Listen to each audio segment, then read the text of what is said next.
رب انفعنا بما علمتنا وعلمنا ما ينفعنا وارزقنا علما يقربنا إليك يا رب العالمين. اللهم فقهنا في الدين وعلمنا التأويل وافتح علينا فتوح العارفين بك يا رب العالمين. ولا حول ولا قوة إلا بالله العلي العظيم. Alhamdulillah, segala puji bagi Allah Subhanahu wa taala, salawat dan salam pada baginda Rasulullah sallallahu alaihi wasallam, juga kepada para sahabat dan tabi'in, para ulama al-amilin. Semoga Allah Subhanahu wa taala memberikan kita ilmu yang bermanfaat dan perbincangan yang akan menambahkan pengetahuan kita dalam ilmu hadis seperti mana biasa insyaallah. Soalan, suara saya jelas ke tak jelas Ustaz Saiful? Okey. Jelas tak? Yes. Terus skrin nampak tak? Skrin nampak. Nampak Okey, kita sebagaimana biasa, ahlan wa sahlan pada rakan-rakan yang sudah hadir pada kesempatan kali ini. Dan Ana rasa Ana akan mutekan dulu semua ya. Mana ni cara betul dia, cara dia.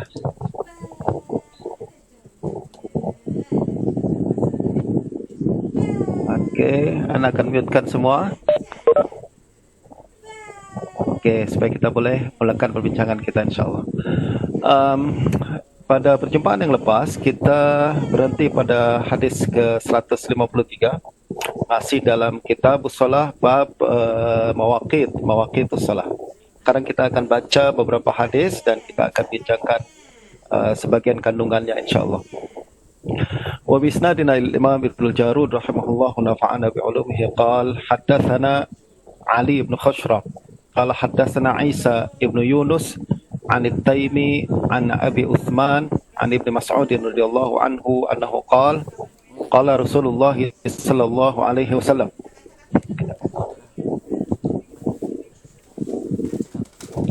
qala Rasulullah sallallahu alaihi wasallam la yaghurrannakum adhanu bilalin aw qal nida'u bilalin syakka Taimi fa innal fajra laysa hakadha wa raqa'a yadahu walakinnal fajra alladhi hakadha wa madda isba'aihi 'ardan.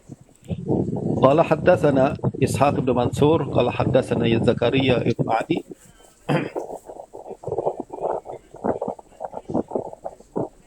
قال حدثنا زكريا بن عدي قال أخبرنا ابن المبارك عن يونس عن الزهري عن عروة عن عائشة رضي الله عنها عن النبي صلى الله عليه وسلم أنه قال من أدرك سجدة من صلاة العصر قبل أن تغرب الشمس ومن الفجر قبل أن تطلع الشمس فقد أدركها.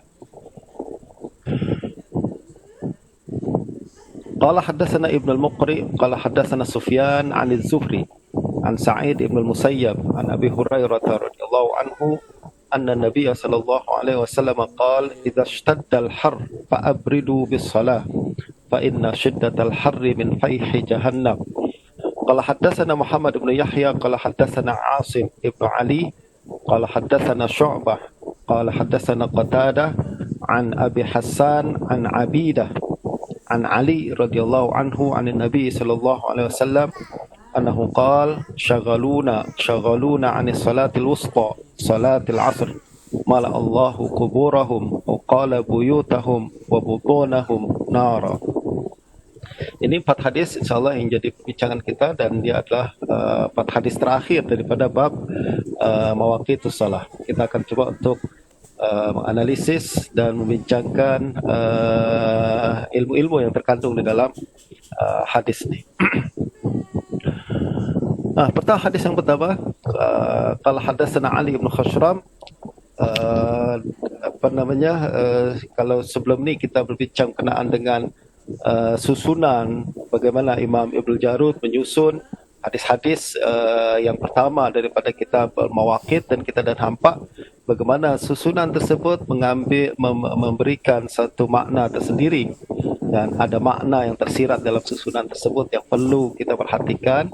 Dan mudah-mudahan saya boleh memberikan satu cetusan untuk kita mendapat gambaran bagaimana para ulama hadis memberikan kita pemahaman terhadap hadis-hadis yang dia bawakan dalam kitab mereka dalam bentuk isyarat yang sangat halus isyarat yang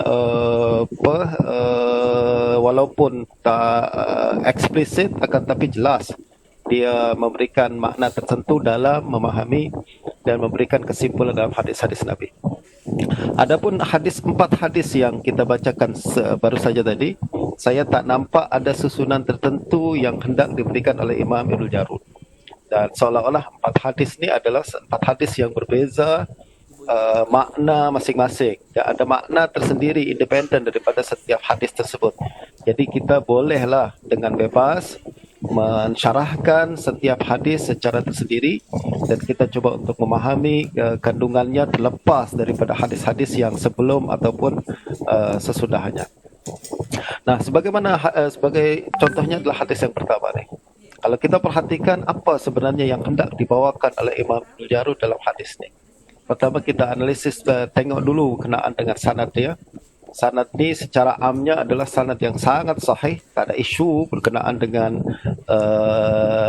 siqat rijalnya, tak ada isu daripada kesambungan dia, dan tak ada isu juga saya nampak daripada mukhalafah atau tafarrud yang memberikan indikasi kepada ilal hadis yang terdapat dalam hadis.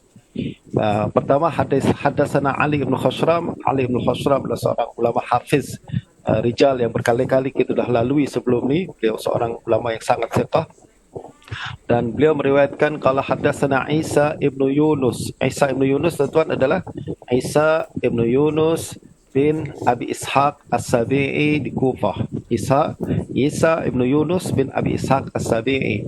Jadi mungkinlah saya cadangkan rakan-rakan sekalian, bolehlah cari-cari terjemah tokoh-tokoh ni dan tengok terjemah mereka secara lengkap di berbagai kitab-kitab rijal. Mungkin sebelum perjumpaan kita buat dulu sikit-sikit pencarian, mungkin bolehlah bandingkan dengan apa yang saya sebutkan di sini. Jangan-jangan apa yang saya sebutkan ni tak betul. Isa ibn Yunus misalkan ada di kitab rijal, banyak sangat nama Isa ibn Yunus. Saya mengatakan Isa bin Yunus di sini adalah Isa bin Yunus bin Abi Ishaq As-Sabi'i. Mungkin temuan ustaz-ustaz yang Ustaz Muhammad berbeza. Dia jumpa Isa bin Yunus yang lain ke atau apa? Bolehlah kita kongsikan dan mungkin kita boleh memberikan satu second opinion dalam perkara ini. Akan tapi kita juga kalau kita cari nama-nama rijal ni dalam kitab rijal, kita akan juga dapat peluang untuk secara first hand mengetahui bahawa kita nama-nama rijal tu seringkali mengelirukan kita.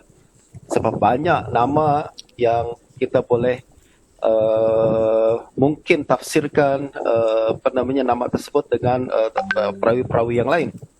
Akan tapi kita akan nampak nanti bahawa kadang pengalaman dan latihan, tadrib itu yang membezakan kita dengan yang lain. Okey, kita kembali kepada Isa ibn Yunus. Isa ibn Yunus bin Abi Ishaq As-Sabi'i. Beliau adalah seorang ulama yang berasal daripada keluarga ulama.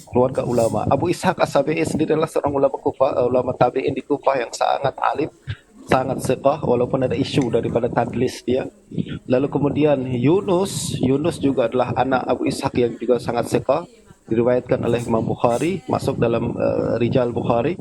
Dan Yunus punya paling kurang dua anak.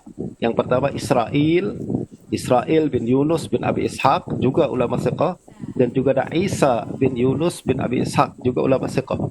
Jadi khilaf di kalangan para ulama sama ada Isa lebih siqah daripada Israel ataukah Israel yang lebih siqah daripada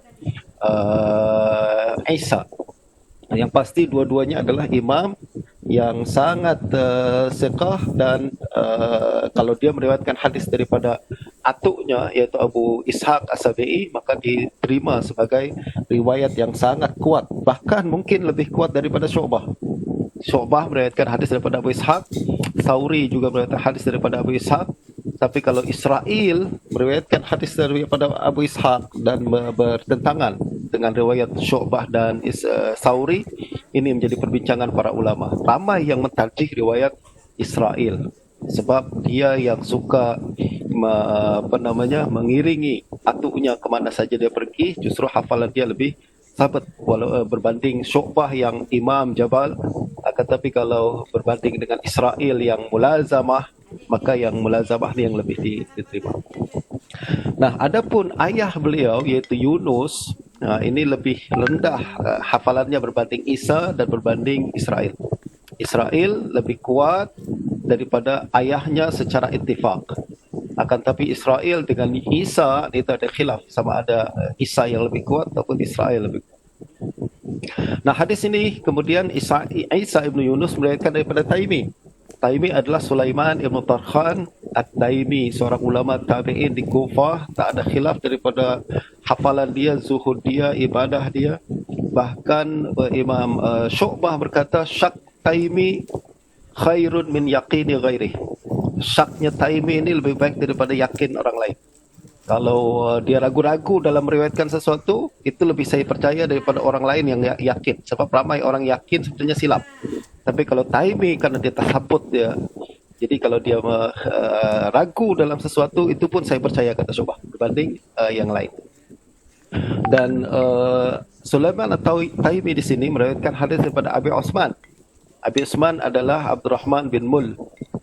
Dia seorang ulama, dia seorang mukhadram, dia seorang mukhadram yang berasal daripada Kufah dan tinggal di Basrah. Dan Abu Osman, kalau kita sebut sebagai mukhadram, maknanya dia pernah hidup di zaman jahiliyah, lalu kemudian tak sempat berjumpa dengan Nabi, datang ke Madinah, Nabi sallallahu alaihi wasallam sudah meninggal dunia, dan justru beliau hanya berjumpa dengan para sahabat yang besar, antaranya Umar, dan termasuknya adalah Abdullah ibn Mas'ud, sebagaimana yang diriwayatkan daripada dalam hadis ini. Dan kalau kita nak bincang panjang tentang Abu Osman ni, terjemah dia cukup panjang dan mengandungi banyak fawaid dan faraid, berbincang tentang kesalehan dia, kealiman dia, dan stand politik dia apabila berlaku perpecahan antara Bani Umayyah dan juga pembunuhan Husain dan lain sebagainya. Tuan-tuan bolehlah tengok di kitab-kitab rijal. Yang pasti fokus kita pada hari ini adalah berkenaan dengan siqah dan dhabat dia. Maka tak ada khilaf bahawa Abu Osman An-Nahdi adalah imam siqat. Nah, daripada Ibnu Mas'ud radhiyallahu anhu, beliau lalu meriwayatkan daripada Nabi sallallahu alaihi wasallam. Nabi sallallahu alaihi wasallam bersabda, la yaghurrannakum adhanu Bilal aw qal nida'u Bilal. Syakka Taimi. Tengok Taimi yang syak dia pun khairun min yaqin ghairi. Jadi antara azan Bilal dengan nida Bilal, ragu-ragu Sulaiman At-Taimi. Sebenarnya Nabi mengucapkan azanu Bilal ataukah nida'u Bilal. Sebenarnya secara bahasa taklah mengandungi kesan, tak ada efek berkenaan dengan hukum dia, sebab azan dengan nida adalah satu perkara yang sama. Dan kenapa Taimi ragu-ragu dan dia state bahawa dia ragu-ragu, dia tetapkan bahawa dia ragu-ragu, ini menunjukkan bahawa dia termasuk kalangan yang tidak membenarkan riwayat bil makna. Betul tak? Kalau dia membenarkan riwayat bil makna, dia akan sebut la yaghurrannakum azanu Bilal. Nanti orang sebut bukan azan Bilal lah, nida wa azan sawa, dia cakap nida wa azan sama aja. Ini bermakna bahawa dia membenarkan riwayat bil makna. Akan tapi ketika dia ragu-ragu dan dia jelas-jelas mengatakan saya ragu, adakah Nabi mengatakan azanu Bilal atau nida'u Bilal, ini menunjukkan bahawa dia tidak membenarkan riwayat bil makna, dan dia termasuk orang yang berusaha untuk meriwayatkan hadis bil lafaz. Lafaz dia disiplin dalam perkara ni. Lafaz sahaja yang dia nak riwayatkan, yang dia nak sampaikan. Dan ini adalah secara amnya pandangan kebanyakan para ulama. Pandangan yang meriwayatkan hadis hanya mesti dengan lafaz, sebenarnya tentu adalah pandangan minoriti dalam kalangan perawi hadis. Kebanyakan perawi hadis membenarkan riwayat bil makna. Jadi perbezaan sikit berkenaan dengan azan Bilal atau nida Bilal ni no big thing lah. Dia cakap kebanyakan perawi hadis dah tak apa. Yang penting azan dan nida, yang penting maknanya sampai, tak ada isu berkenaan dengan lafaz ni. Akan tapi ada segelintir ulama dan mereka ramai di kalangan Iraq, di Basrah dan di Kufah yang mencoba untuk meriwayatkan hadis bil lafaz. Antaranya adalah Ibnu Aun, antaranya adalah Ibnu Sirin, dan kita nampak lagi sekarang At-Taimi yang meriwayatkan hadis bil lafaz. Dan sekali lagi, kalangan ni tak banyak. Dan sekali lagi, kalangan ni kalau kita jumpa riwayat mereka yang ragu ke yang tak ragu, maka kita kena ambil sebagai bagian daripada ini confirm dia sudah tasabut dan dia sudah pastikan bahawa perkara ni memang lafaznya macam ni. Nah, oleh kerana tuan-tuan, kebanyakan tadi kita katakan bahawa kebanyakan perawi hadis membenarkan riwayat bil makna, ini yang menurunkan darjat hadis daripada pandangan sesetengah ulama yang dia fokus kepada lafaz dan kepada aspek bahasa, sehingga menjadi khilaf di kalangan ahli bahasa sama ada hadis menjadi hujah dalam lughah atau tak. Betul tak? Adakah boleh hadis menjadi hujah dalam nahwu atau tak? Sebab kita ragu-ragu sama ada lafaz ni adalah lafaz Nabi atau lafaz perawi. Betul tak? Jadi kita ragu-ragu. Kalau confirm ni lafaz Nabi, tak ada khilaf. Nabi hujjah min afsahin nas, yang boleh, yang confirm riwayat ucapan-ucapannya adalah menjadi hujjah dalam syair, hujjah dalam lughah, hujjah dalam nahwu, hujjah dalam balaghah dan lain. Ya, ucapan Nabi tak ada khilaf dalam perkara itu. Masalahnya adalah, adakah ini betul-betul melambangkan lafaz Nabi, ataukah ini adalah ekspresi daripada perawi yang selepasnya yang meriwayatkan lafaz Nabi dengan maknanya sahaja, bukan dengan lafaznya. Kalau lafaz ni betul bukan lafaz Nabi misalkan, tapi lafaz sahabat, ya jadi hujah sebab hujah sahabat salaf. Akan tapi masalahnya kalau riwayat tu daripada perawi-perawi daripada tabaqah yang terkemudian, tabaqah atba' tabi'in dan lain-lain, di mana apabila bahasa Arab sudah mulai bercampur dengan bahasa ajam dan juga tradisi berbahasa Arab sudah berlaku penyimpangan dan lain sebagainya, adakah ucapan mereka menjadi hujah atau tak? Nah, menariknya tuan-tuan, dalam perkara ini tuan-tuan boleh rujuk kepada kitab Al-Muhaddithul Fasil Baina Rawi wal-Wa'i, Imam Ramah Hurmuzi, yang bukunya anda pinjam daripada Ustaz Muaz. Ustaz Muaz, anda dah post Ustaz Muaz Nah, di perbahasan tu tuan-tuan tengok dalam satu perbahasan dari Imam Ramah Hurmuzi, beliau sebutkan bahawa kebanyakan, beliau sebutkan riwayat ucapannya, dia mengatakan aksarul ruwat, kebanyakan perawi mereka tidak menguasai bahasa Arab, dan juga mereka memandang buruk kepada ulama lughah bahasa Arab. Dan bahkan ramai yang mereka condemn bahasa Arab juga, condemn i'rab, condemn perbahasan berkenaan i'rab dan nahwu. Ini satu ucapan anda jumpa dalam Ramah Hurmuzi yang perlu yang anda duduk lama lah fikirkan perkara itu. Ini menggambarkan satu fenomena di kalangan ahli hadis zaman dia. Zaman dia adalah pada abad ke-4 Hijrah. Beliau meninggal kira-kira 360 atau 320 Hijrah. Nah, pada abad ke-4 Hijrah, dia bercerita berkenaan kalangan ruwat al-hadis yang tidak memiliki kepakaran dalam bahasa Arab dan juga memandang buruk kepada i'rab. Nah, anda duduk lama dalam ucapan ni dan berfikir, Masya Allah, kalau ini yang berlaku di zaman dia, maka sudah kita boleh faham kenapa ramai di kalangan ahlul lughah selepas tu dan sebelumnya yang meragukan hadis sebagai yang menolak hadis sebagai hujah dalam lughah. Hujah dalam lughah. Saya fikir masuk akal lah. Masuk akal kenapa mereka mengatakan tak nak berhujah dengan hadis tak boleh. Kita tak boleh. Kalau nak berhujah dengan Quran boleh. Berhujah dengan Quran dalam lughah, dalam isbat nahwu dan lain sebagainya tak ada isu. Sebab Quran lafaznya terjaga.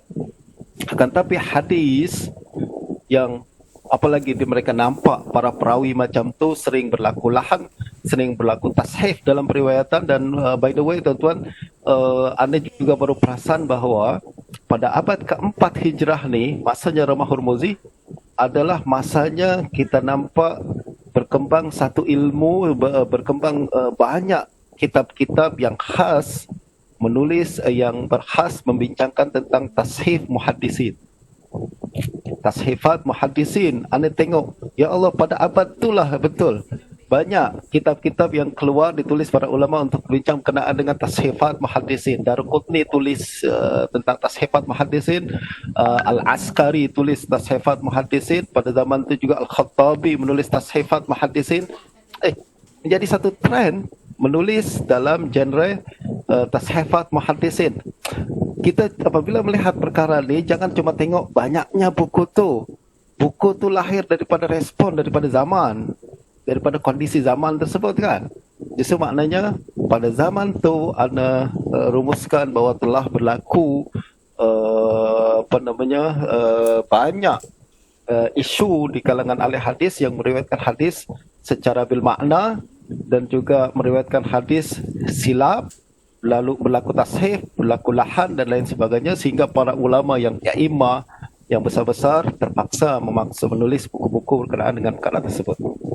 Nah, ini satu poin yang menurut anda berkaitan dengan ilmu hadis yang coba untuk dikembangkan, coba untuk kita kembangkan.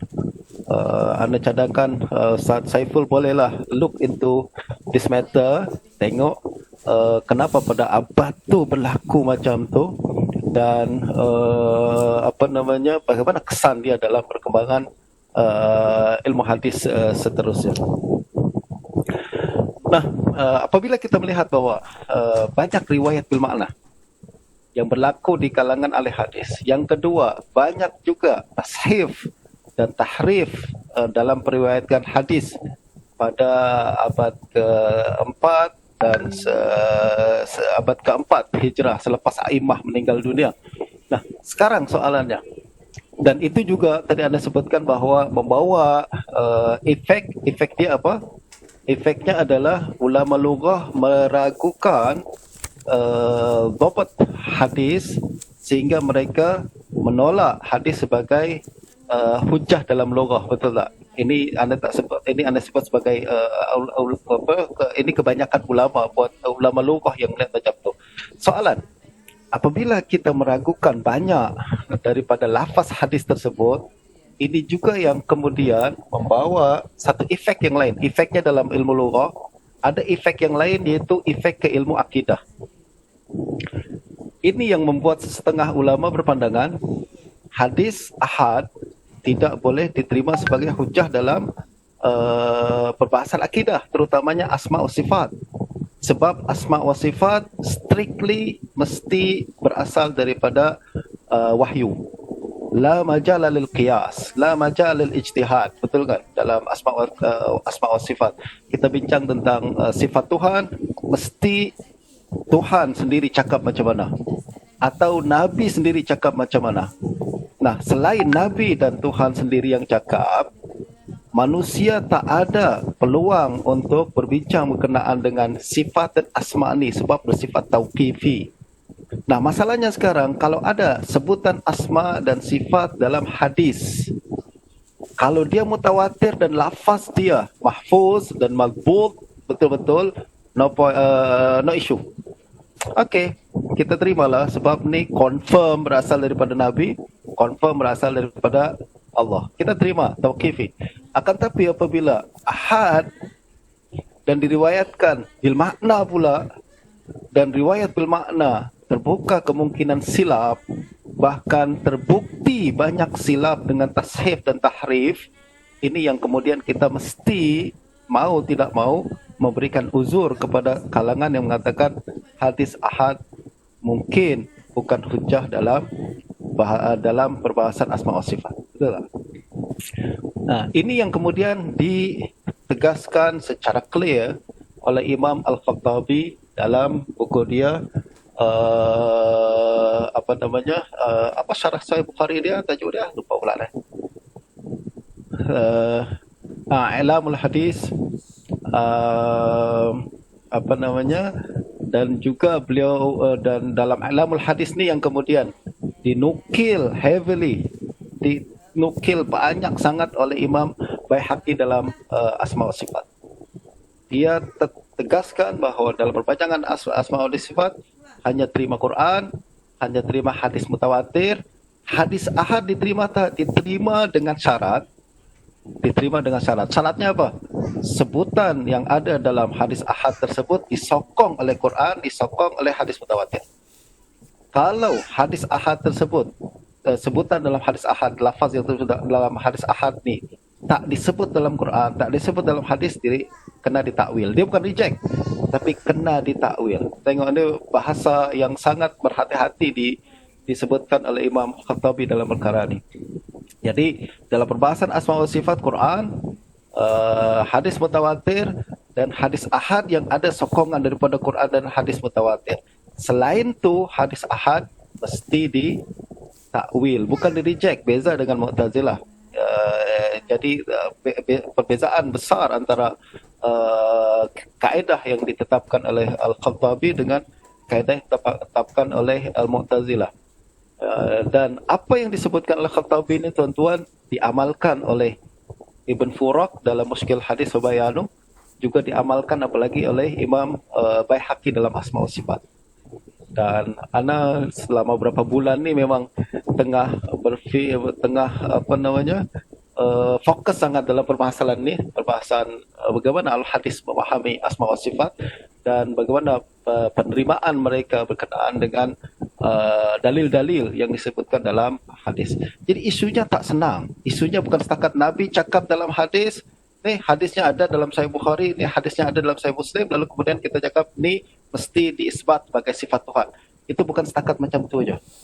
Apabila ahlul lughah pun memiliki penerimaan yang berhati-hati, punya tahaffuzat dan ihtiyatat dalam menerima hadis ahad dalam penghujahan mereka, dan itu juga yang berlaku dalam kalangan ahlul kalam apabila mereka berbincang tentang perkara tersebut. Jadi ini tuan-tuan, menurut anda adalah pandangan yang cukup dalam, dan kita tidak simple dalam memahami perkara. Para ulama sudah bincang perkara ini dan mereka punya hujah-hujah yang menurut anda adalah kita patut pertimbangkan dan faham dalam perkara tersebut. Tuan-tuan terima atau tak terima itu urusan lain lah. Saya setuju, saya tak setuju dengan ahlul lughah. Warajih adalah hadis ahad mesti diterima hujah sebagai hujah dalam lughah. Itu pandangan tuan-tuan, tak apalah, tak ada masalah. Tapi at least kita faham hujah yang diajukan oleh para ulama lughah dalam perkara. Begitu juga al-kalam, apabila mereka berbincang berkenaan dengan hadis ahad dan bagaimana hadis ahad diterima atau tak dengan kriteria tertentu, tuan-tuan boleh tak setuju, tuan-tuan boleh setuju, akan tapi at least faham dulu apa yang mereka sebutkan. Dan anyway, apabila ada sebutkan ahlul kalam, sebenarnya bukan ahlul kalam yang punya pandangan macam tu. Khattabi bukanlah ma'dud min ahlul kalam. Dia punya kitab Al-Ghunyah yang yazum ahlul kalam, Al-Ghunyah ahlul kalam wa ahlihi. Dia reject dan dia condemn ahlul kalam dalam kitab Al-Ghunyah. Maknanya dia bukan masuk dalam kategori ahlul kalam, bahkan dia masuk dalam kategori muhaddisil fuqaha dan lughawi. Hadis, muhaddis, fuqaha dan lughawi, satu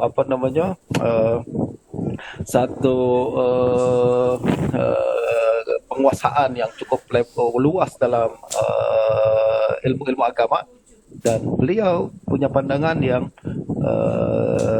sangat selektif dalam apabila berbincang berkenaan dengan hadis ahad dan kaitannya dengan bahasa, kaitannya dengan akidah. Anyway, itu sedikit berkenaan dengan dapatan anda dalam research dan artikel berkenaan dengan perkara ini, tuan-tuan doakan akan keluar tidak lama lagi dalam jurnal Scopus. Nanti kalau dah keluar barulah anda share dengan Ustaz Muhammad. Kalau tak sekarang malu je nanti anda share, di reject pula. Okey. Kita kembali kepada hadis Nabi sallallahu alaihi wasallam, la yaghurrannakum adhanu Bilal aw qala nida'u Bilal syakkat daimi fa innal fajra laisa hakaza wa raqa'a yadah. Tuan-tuan, Nabi mengatakan jangan tertipu dengan azan Bilal. Sebab fajar macam ni. Macam ni adalah di Nabi fajar bukan macam ni. Bukan macam ni adalah diisyaratkan dengan bentuk vertikal dari bawah ke atas.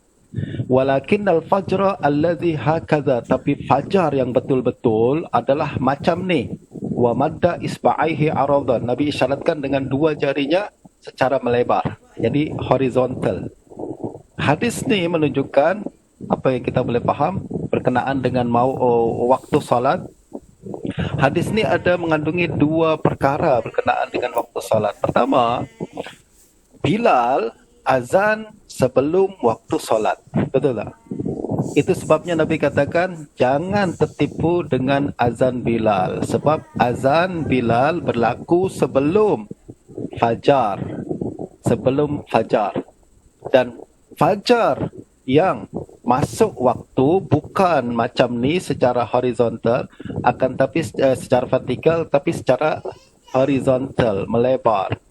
Jadi di sini ada dua perkara. Pertama, menjelaskan bahawa azan Bilal berlaku sebelum masuk waktu. Yang kedua, fajar ada dua bahagian. Fajar yang bukan macam ni, iaitu fajar yang horizontal, yang vertikal atau disebut sebagai fajar kazib, dan juga ada fajar yang horizontal yang disebut sebagai fajar shadiq. Dan perkara ni, tuan-tuan, perkara yang pertama adalah kenaan dengan azan Bilal ada bab sendiri. Ada khilaf di kalangan para ulama sama ada boleh tak lakukan azan sebelum masuk waktu solat. Akan ada bab selepas ni. Secara umumnya, secara amnya, saya boleh sebutkan bahawa para ulama sepakat bahawa tak boleh azan sebelum masuk waktu solat, melainkan solat subuh. Ada khilaf. Jadi semua waktu solat yang lain selain subuh sepakat tak boleh azan sebelum masuk waktu solat. Tapi berkenaan dengan subuh ada khilaf, sama ada boleh atau tak boleh azan subuh sebelum masuk waktu solat. Mazhab Hanafi dan Ahlul Kufah kebanyakan mengatakan tak boleh, macam solat yang lain. Waktu azan, masuk waktu dulu baru azan. Kalau azan sebelum waktu solat masuk, maka tidak dibenarkan, termasuk solat subuh. Soalan, hadis ni macam mana?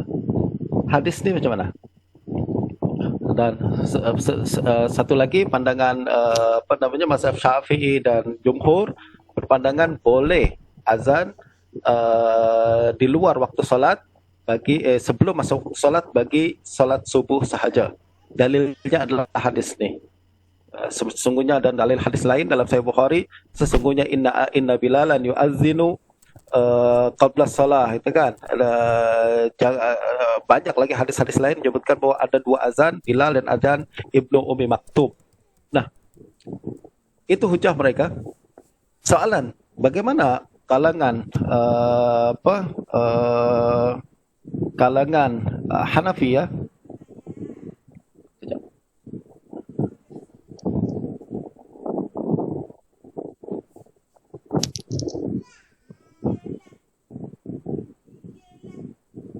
Ada 5 orang tunggu, siarnya dia.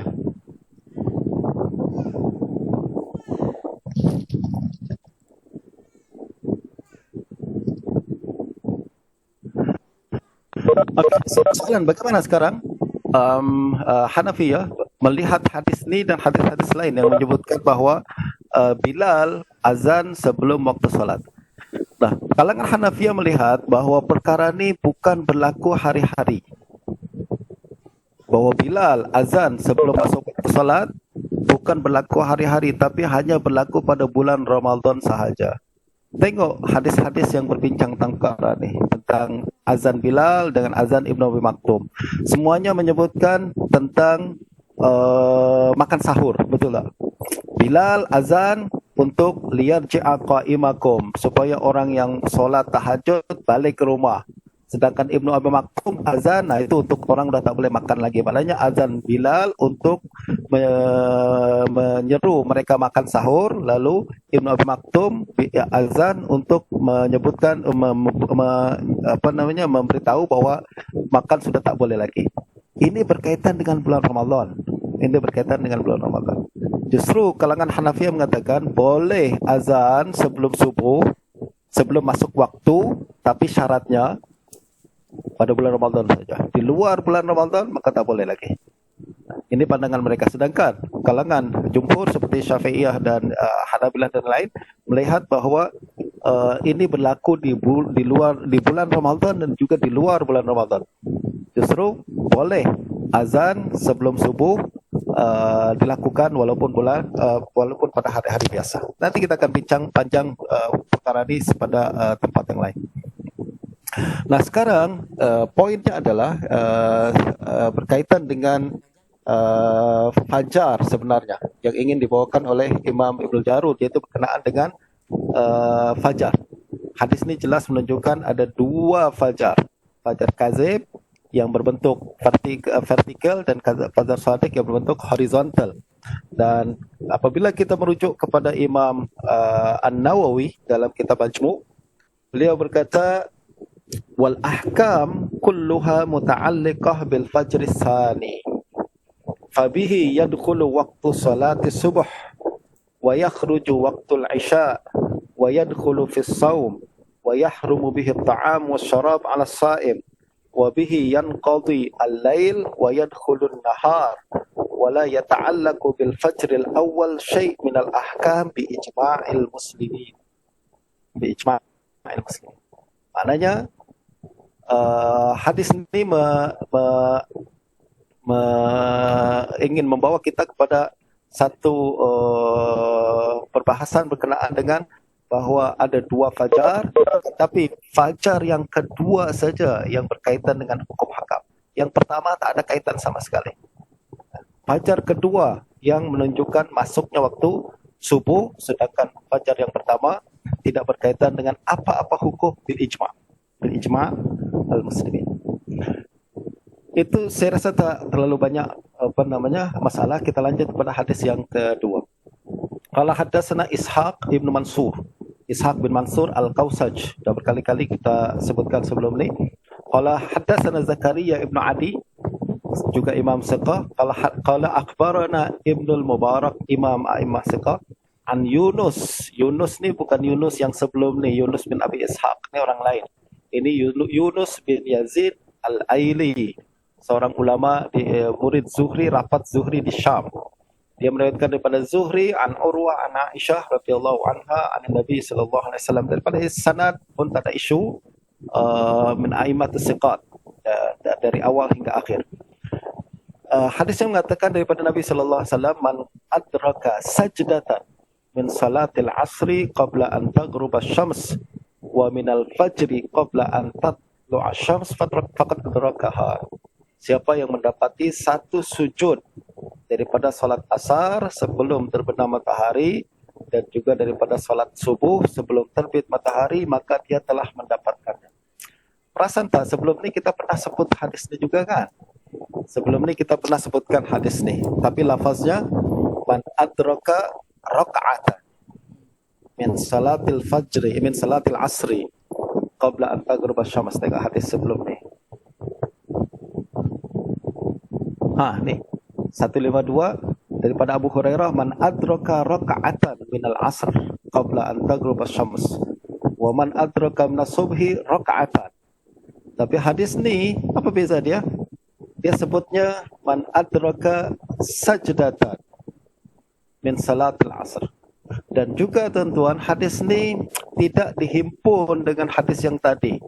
Tidak dihimpun dengan hadis Abu Hurairah tadi. Menunjukkan bahawa hadis ni bukan di hadis ini disebutkan bukan untuk menunjukkan kesilapan atau perbezaan makna.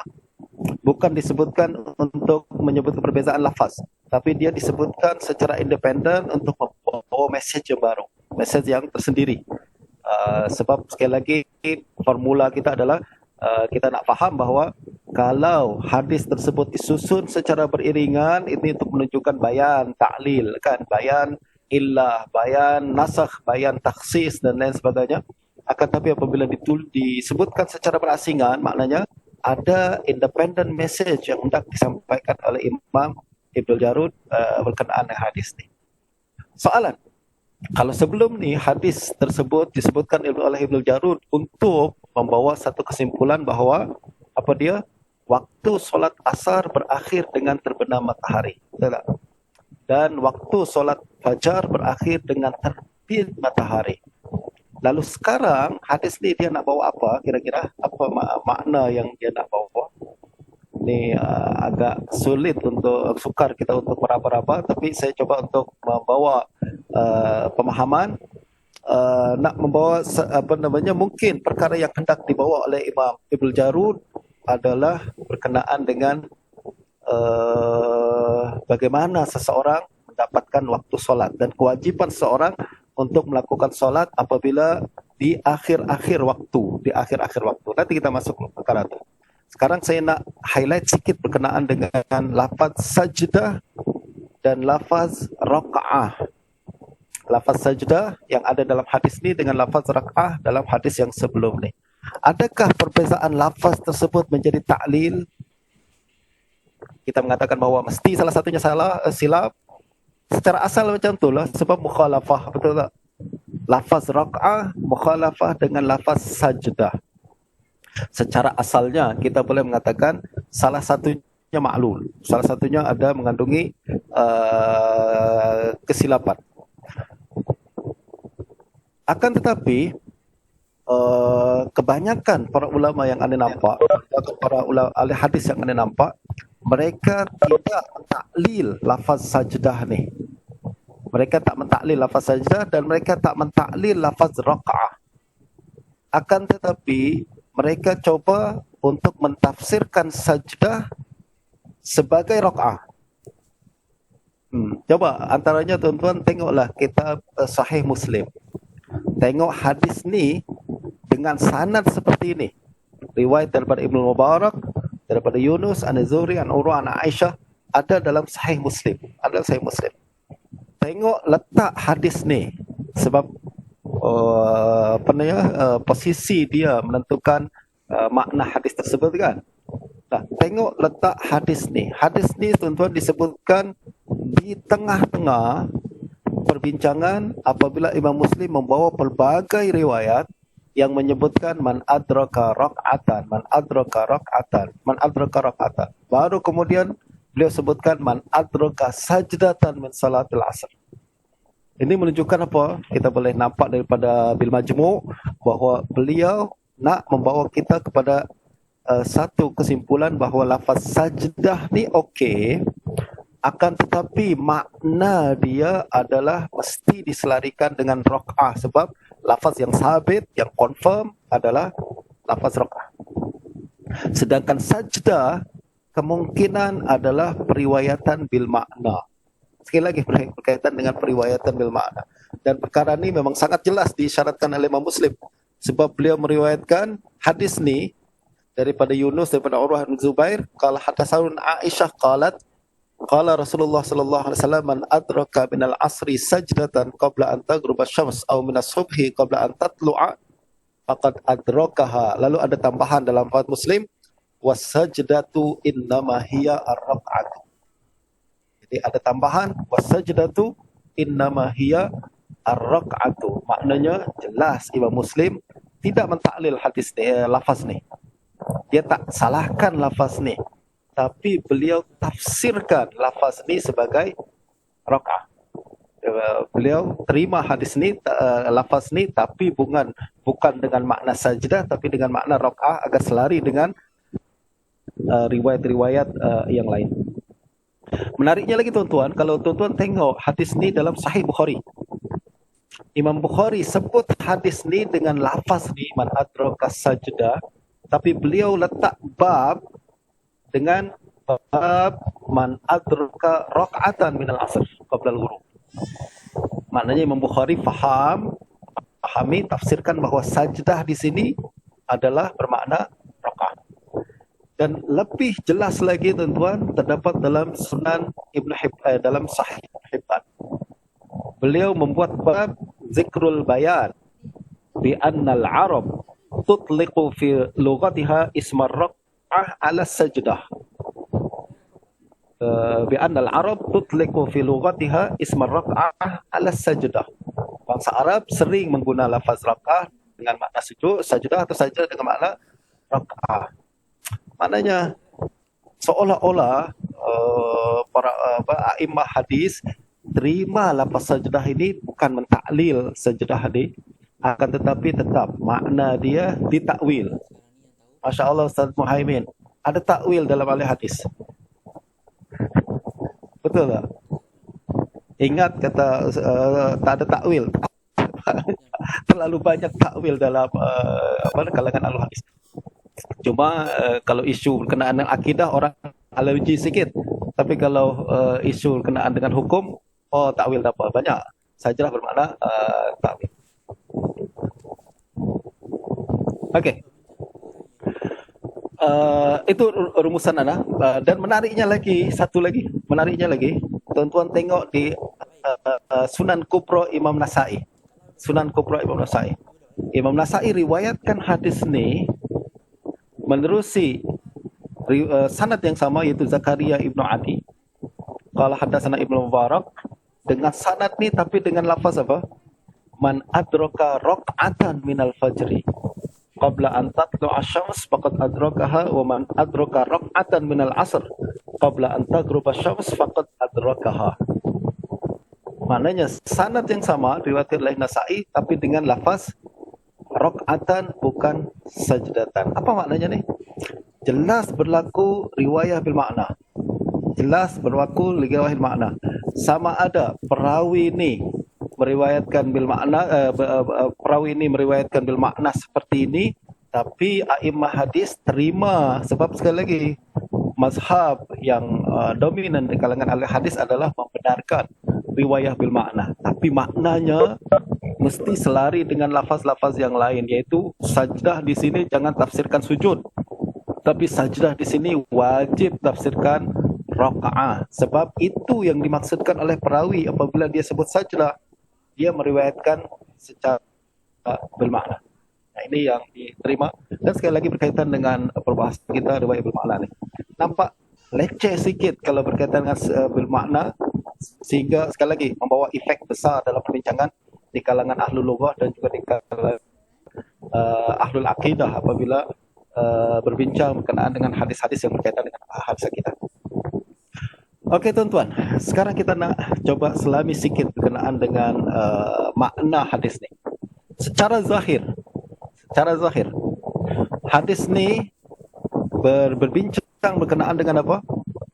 Man adraka sajdah min salatil asr. Secara zahirnya kita boleh faham hadis ni berbincang berkenaan dengan orang yang tertinggal waktu solat sehingga datanglah sudah last minute baru dia nak solat. Lalu dia baru solat 1 rakaat habis waktu, betul tak? Baru solat asar 1 rakaat habis waktu. Maka solat dia dikira sebagai ada atau qadha. Sah atau tak sah? Confirm sah. Ada atau qadha? Ada. Sebab dia masih dapat 1 rakaat walaupun 3 rakaat yang terakhir dia lakukan di luar waktu solat, betul tak? Di luar waktu solat. Soalan, apa yang dimaksud dengan rakaat? Adakah ruku ataukah rakaat? Satu set, betul tak? Ruku saja, jadi Allahu Akbar lalu ruku, dia dapat satu waktu solat, ataukah dia mesti selesai 1 rakaat naik ke rakaat kedua baru dikira sebagai 1 rakaat. Dan nampak daripada lafaz ni bahawa yang dimaksud rakaat di sini adalah 1 rukuk. Betul tak? Itu satu pandangan. Satu pandangan yang lain tak. itu man adraka ruku'an, bukan adraka raka'atan.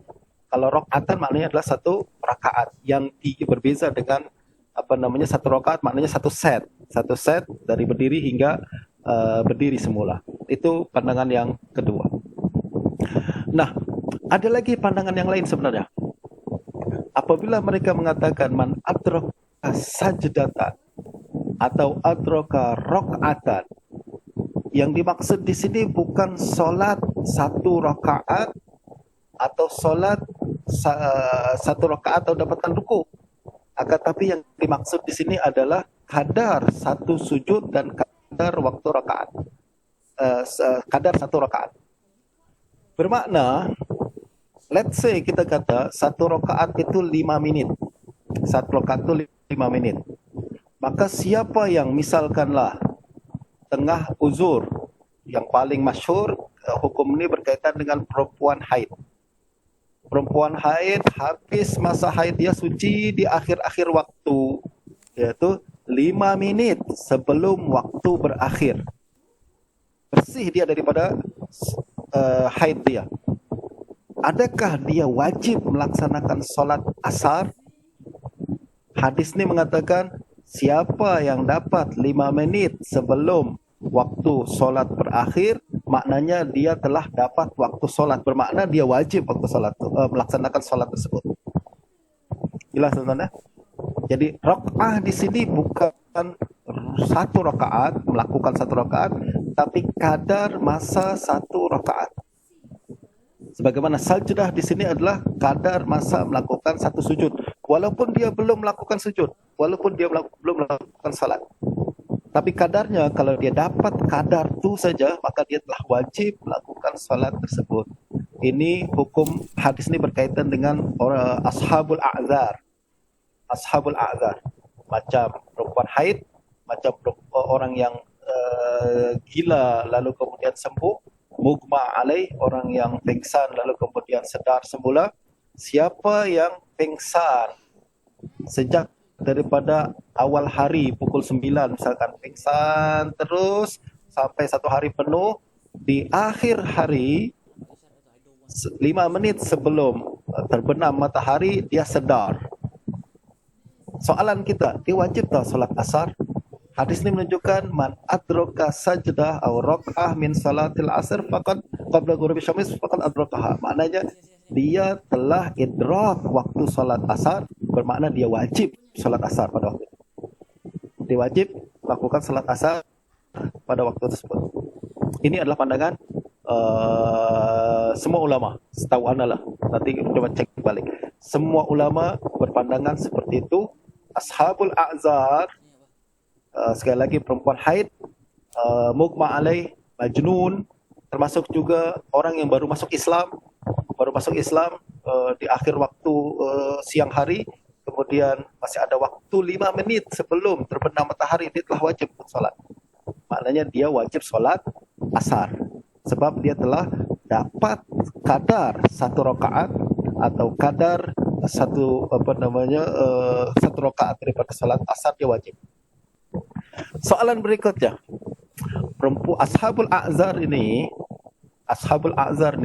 okey, dia dapat 5 menit sebelum masa berakhir salat asar, dia wajib salat asar. Soalan, dia wajib salat asar sahaja ataukah dia wajib salat asar dengan zuhur sekali? Ya tak?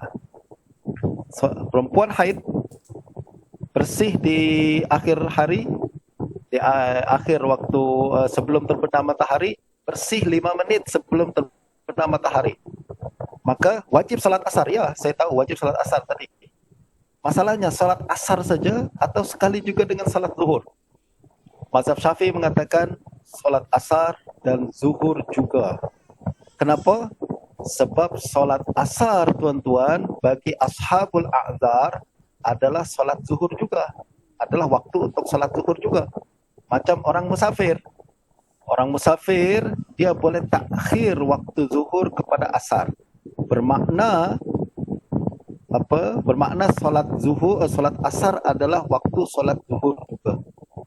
Siapa yang mendapatkan waktu asar, bermakna dia dapat juga waktu zuhur.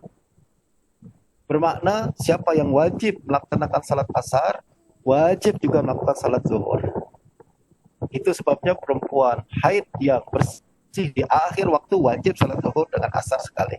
Begitu juga perempuan haid yang bersih di waktu isya 5 menit sebelum terbit fajar wajib isya dan maghrib sekali. Kenapa? Sebab waktu isya adalah waktu maghrib juga untuk ashabul a'zar.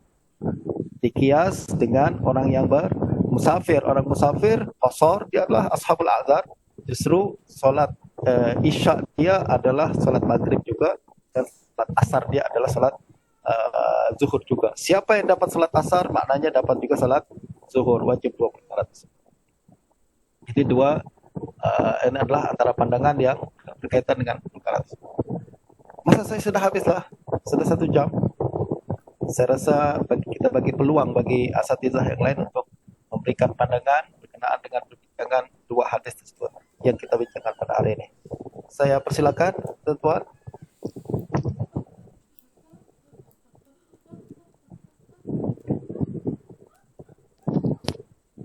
Macam mana anak ini? Assalamualaikum Doktor. Salam ya. Saya Ana Taqiyuddin ni nak tanya berkenaan dengan hukum yang Doktor sebut tadi berkenaan dengan Ashabul Azhar kan. Okey. Maghrib dengan Isyak, Zuhur dengan Asar. Maknanya itu pandangan yang muktamad ke dalam Syafi'i? Kedua-duanya kena buat bagi dua-dua waktu tersebut. Itu je soalan. Okey. Pada pandangan setahu ana, ya, itu adalah pandangan muktamad mazhab Syafi'i. Siapa yang dapat waktu asar, maka dia juga dapat waktu zuhur, sebab hadis menyebutkan dia dapat asar. Dan oleh karena ini berkaitan dengan ashabul a'zar, maka dia dikaitkan dengan uzur-uzur orang-orang yang dapat uzur yang lain. Yaitu sebagaimana musafir dapat waktu asar, wajib zuhur dan asar sekali, maka orang-orang yang macam musafir, termasuk perempuan haid dan orang gila dan mugma alaih, orang yang pingsan yang sembuh, maka dia pun wajib 2 solat tersebut. Itu muktamad mazhab Syafi'i. Sedangkan mazhab yang lain, Imam Malik mewajibkan kalau cuma dapat 1 rakaat saja dia cakap wajib asar saja.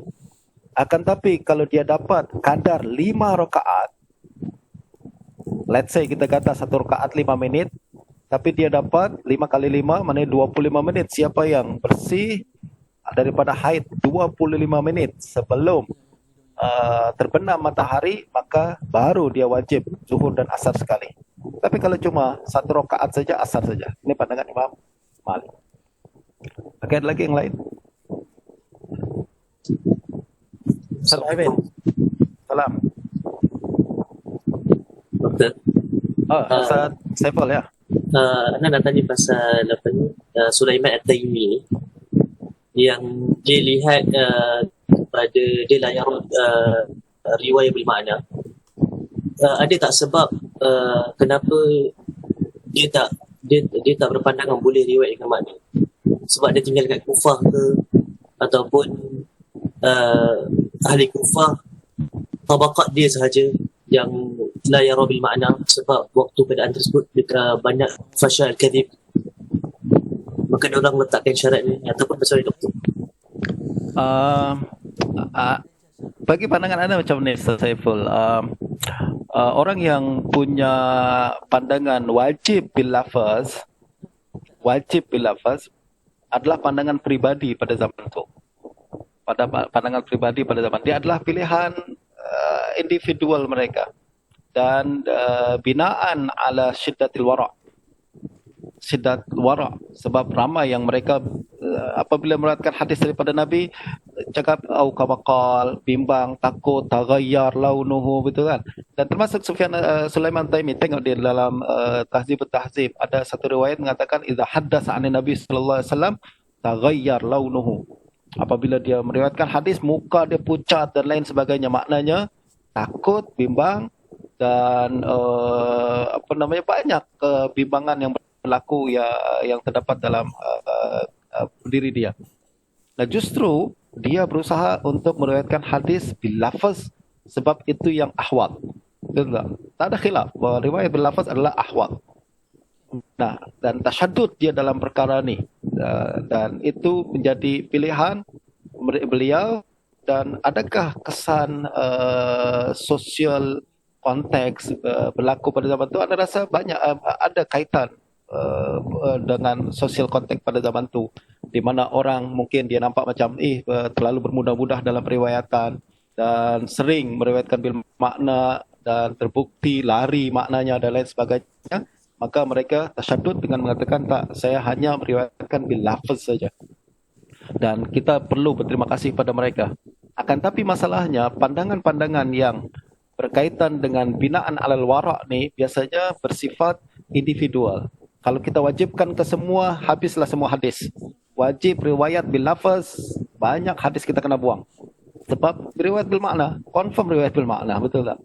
Nah, justru para ulama melihat bahawa secara hukum boleh riwayat bil makna. Walaupun al-afdal riwayat bil lafaz. Bagaimanapun, riwayat bil makna mesti dengan dhawabit. Dhawabit tersebut disebutkan oleh Imam Syafi'i dalam risalah. Beliau mengatakan siapa idza hadatsa bil makna, dia mesti alim bima yuhilul ma'ani, betul tak? Dia mesti tahu mana lafaz yang boleh merubah makna, mana lafaz yang tidak merubah makna dan lain sebagainya. Ya justru anda melihat ni macam orang yang ada fatwa untuk orang awam, ada fatwa untuk diri sendiri kan. Kalau untuk orang awam, okeylah boleh tahu Ustaz, boleh. Tapi untuk saya tak, perkara ni haram untuk saya terima zakat tak boleh. Untuk orang awam boleh lah misalkan. Itu pun pribadi awak, tapi tak boleh kita generalize untuk semua orang. Itu juga dalam perkara ni. Tapi wallahu alam. Mungkinlah Ustaz Saiful boleh kumpul beberapa perawi yang ma'ruf biriwayah bil lafaz. Boleh tak? Kita kumpul satu-satu dan kita tengok berapa bilangan mereka. Pastilah sangat sikit dan kita tengok apa motif mereka. Kalau adakah motif lain selain out of the wara' ni? Ada perkara yang lain. Wallahu a'lam. Risalah master lagi Ustaz Saiful. Ya, Ustaz Muhammad. Satu soalan berkenaan dengan kritikan ahli lughah terhadap para ulama hadis sebab berlaku tahrif dan juga tashif dalam periwayatan hadis. Kalau kita tengok dalam ulama hadis sendiri, ulama hadis sendiri menetapkan dhab kan bagi ulama hadis. Jadi sekalipun berlaku tahrif dan tashif dan kita memang tahu itu berlaku, dia tidaklah mengubah membawa kepada syak yang teruk kepada satu hadis kan. Jadi macam mana tu secara umumnya bila ahli hadis tersebut seorang maqbul ataupun siqah dan sebagainya, dan itu menunjukkan tamdhab ataupun khafdhab dalam kategori yang makbulah kan, termasuk dalam periwayatan makna ni. Secara amnya macam ni Ustaz Muhammad. Penilaian perawi secara ijmal, kita boleh kata perawi ini ijmalan dhabit. Akan tapi secara tafsil kita akan tengok apabila dia meriwayatkan hadis secara bil makna, kita akan cek sama ada riwayat tersebut boleh diterima sebab periwayat lafaz yang dia ganti itu adalah betul memang mewakili lafaz asal, ataupun lafaz tersebut memang sudah yuhilul makna sudah lari penuh. Kalau lari penuh walaupun dia siqah sekalipun kita reject. Kalau kita tengok ini fulan meriwayatkan macam ziyadah siqah lah, apabila ziyadah tu makbul, kita terima ni lafaz ni okey. Tapi apabila lafaz tersebut sudah syuzuz, kita nampak ada qara'in yang menunjukkan bahawa ziyadah ini khata', maka kita reject. Nah, begitu juga dalam riwayat bil makna. Anda melihat riwayat bil makna dia lebih daripada sekedar khilaf boleh atau tak boleh. Sebab dalam kitab mustalah selalu perbincangan berkenaan dengan boleh tak riwayat bil makna atau wajibkah riwayat bil lafaz. Tapi sampai sekarang anda tak nampak kajian yang berbincang berkenaan dengan efek riwayat bil makna. Ada satu artikel bincang berkenaan dengan kesan riwayat bil makna dalam hadis-hadis akidah. Nanti Anda bagi. Dan ditulis oleh seorang pensyarah di Jordan. Lupa nama dia. Ustaz Muhammad mesti kenal dia kalau Anda sebut. Dan dia Jordan. Dan dia tulis paper ni apabila dia melakukan sabbatical. Dan Anda nampak satu kajian yang menarik, iaitu kesan riwayat bil makna dalam pemahaman hadis-hadis akidah. Dan dia bawa kritikan kepada tokoh salafiyah semasa, antara lain adalah Syekh Hamud Tuwaijiri yang mengisbat lafaz suratul Rahman. Inna Allah khalaqa Adam ala suratihi. Yang betul, lalu ada riwayat lain khalaqa Adam ala suratul Rahman. Syekh Hamud sahihkan riwayat tu. In fact, semua ulama hadis terdahulu kebanyakan mengatakan riwayat suratul Rahman ma'lul, sebab kemungkinan perawi meriwayatkan ala hasab fahmihi.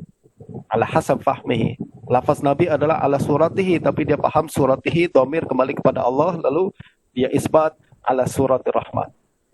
Nah, dia bawa pandangan riwayat bil makna ni, apa kesan riwayat bil makna dalam periwayatan.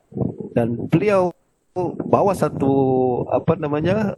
pandangan yang menurut ana perlu dikembangkan pada hari ini, yaitu riwayat bil makna punya kesan besar dalam perbincangan akidah. Pertama, dan kita boleh nampak lagi riwayat bil makna punya kesan besar juga dalam ahlul lughah. Ini ada soalan siapa? Ustaz Arif, adakah istilah ahli lughah abad ketiga hingga 4 Hijrah berarti golongan Mu'tazilah? Ada kemungkinan.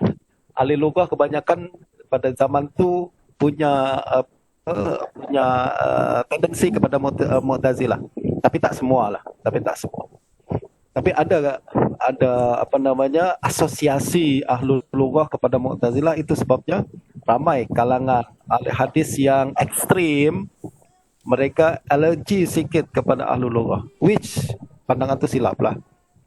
Yang betul adalah pandangan para ulama kibar macam Al-Khattabi, macam Al-Halimi dan lain-lain yang punya kepakaran dalam lughah dan hadis sekaligus.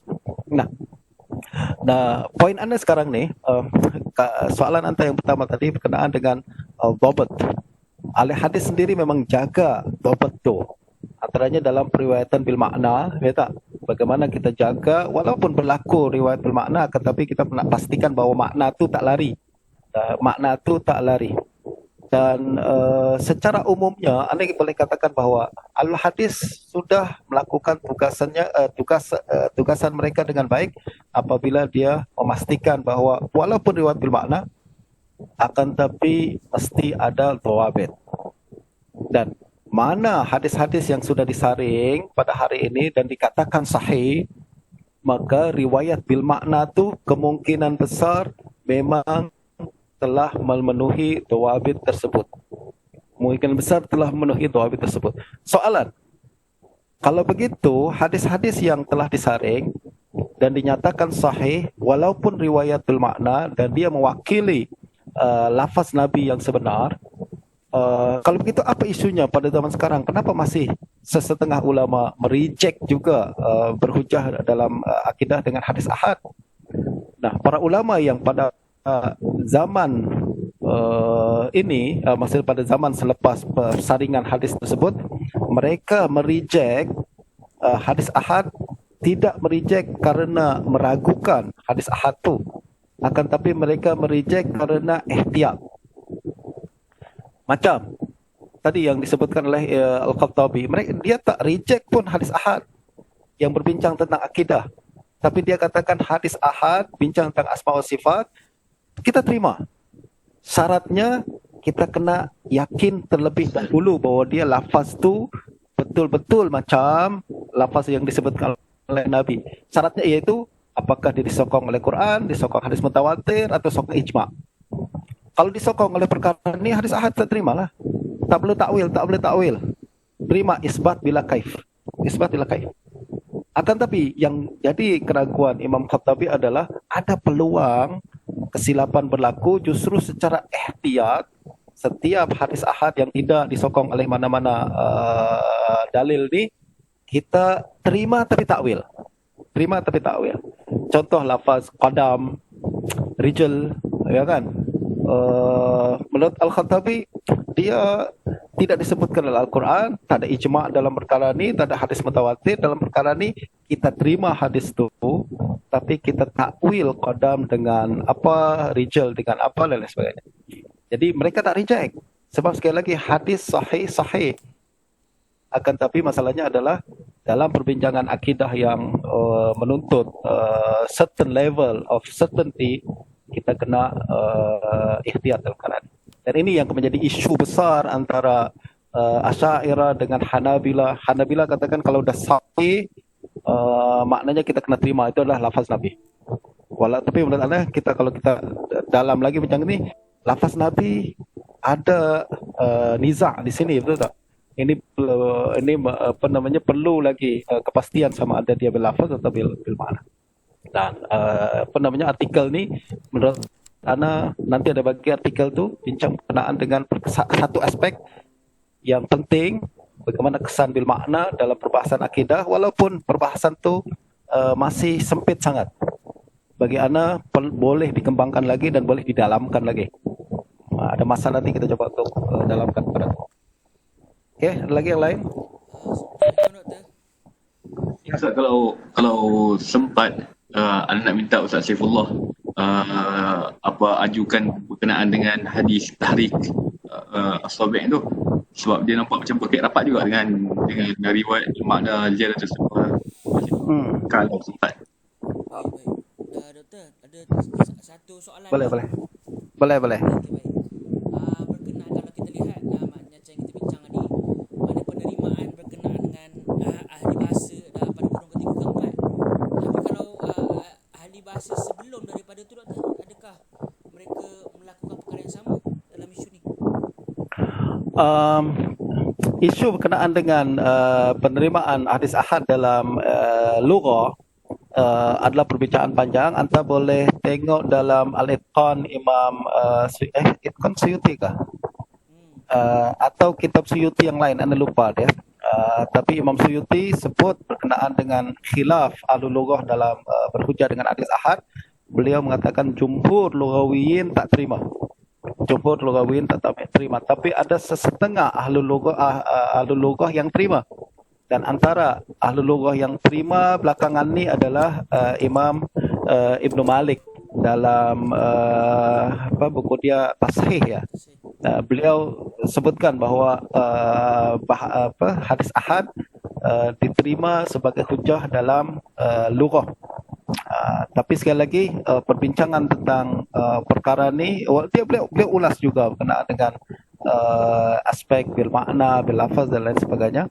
Kan tapi secara amnya ahlul lughah yang kebanyakan jumhur ahlul lughah, mereka tak terima perkara ni sebagai hujah. Walaupun mungkinlah pengkaji belakangan pada hari ini mereka akan pertikai pandangan jumhur ahlul lughah tu. Ada yang mengatakan ala ini kesan-kesan ahlul bid'ah dan lain sebagainya.